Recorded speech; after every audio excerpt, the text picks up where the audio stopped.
Hi friends, அனைவருக்கும் காலை வணக்கம். இந்த வீடியோ என்னன்னு பார்த்தீங்கன்னா, வியாழக்கிழமை அன்னைக்கு காலையில் சாமி ரூமெல்லாம் ஒரே அழுக்கு. அதெல்லாம் தொடச்சி நல்லா பலகை எல்லாத்தையும் தொடச்சிட்டு கோலம் போட்டுட்டு, அடுத்தது சாமி ஜாமான் நல்லா பளபளன்னு இருக்கான்னு பாருங்கள்.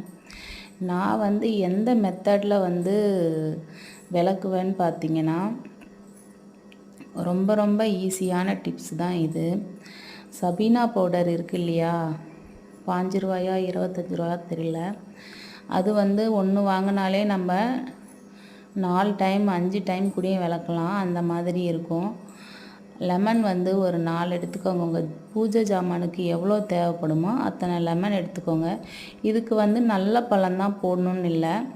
இந்த மாதிரி கொஞ்சம் பழைய பழமாக இருந்ததுனாலும் ஓகே. இல்லைன்னா கடையில் நீங்கள் அழுகுன பழம் இருக்கும், அந்த பழத்தை கூடயும் நீங்கள் வாங்கி பிசைஞ்சி இந்த சபீனா பவுட்ரு கூட தொட்டு நீங்கள் விளக்குறப்ப பளபளன்னு இருக்குங்க. பாத்திரம் சும்மா தங்க மாதிரி ஜொலிக்கும். இப்போ நான் பார்த்தீங்கன்னா பொட்டு வச்சிட்ருக்கேன் பாருங்கள். விளக்குக்கு நல்ல விளக்குன்னு சொல்லுவாங்க இதை. புதுசாக கல்யாணம் ஆன பெண்களுக்கெல்லாம் எப்படி பொட்டு வைக்கணுங்கிற முறை தெரியாது.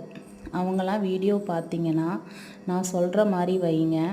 கீழே இருந்து தான் எப்பயுமே மேல் நோக்கி வைக்கணும், மேலேருந்து கீழே வரக்கூடாது. அந்த மாதிரி பார்த்துக்கோங்க. நான் அப்படி தான் வச்சேன். இதுக்காக நம்ம சாமி ஜாமாவை கழுவ சுட தண்ணியில் கொதிக்க வைக்கிறாங்க, புளி தண்ணியில் ஊற வைக்கிறாங்க, புளிச்சக்கீரை தண்ணியில் ஊற வைக்கிறாங்க. அந்த மாதிரிலாம் இல்லாமல் நான் சொன்ன மெத்தடில் நீங்கள் கண்டிப்பாக தேய்ச்சி பாருங்கள். வெள்ளி ஜாமானாக இருந்தாலும் பித்தளை ஜாமானாக இருந்தாலும் பளபளன்னு இருக்கும். இதுதான் நான் ஆரம்பத்துலேருந்து இதுதான் நான் பண்ணிகிட்ருக்கேன். அதனால தான் நான் உங்கள்கிட்ட ஷேர் பண்ணலான்னு சொல்கிறேன். இதே மாதிரியே நீங்களும் பண்ணி பாருங்கள். பண்ணி பார்த்துட்டு கமெண்ட் பாக்ஸில் கமெண்ட் பண்ணுங்கள் எப்படி இருந்ததுன்னு சொல்லி. உங்களுக்கு ரொம்ப ஈஸியான மெத்தட் தான் இது. நான் பொட்டுலாம் வச்சுட்டு இதுக்கு மேலே சாமி ரூமுக்கு போய் எல்லாம் கரெக்ட் பண்ணி வச்சு, இன்னொன்று விளக்கில் எண்ணெய் ஊற்றி வைங்க. வெறும் விளக்காக வைக்கக்கூடாது.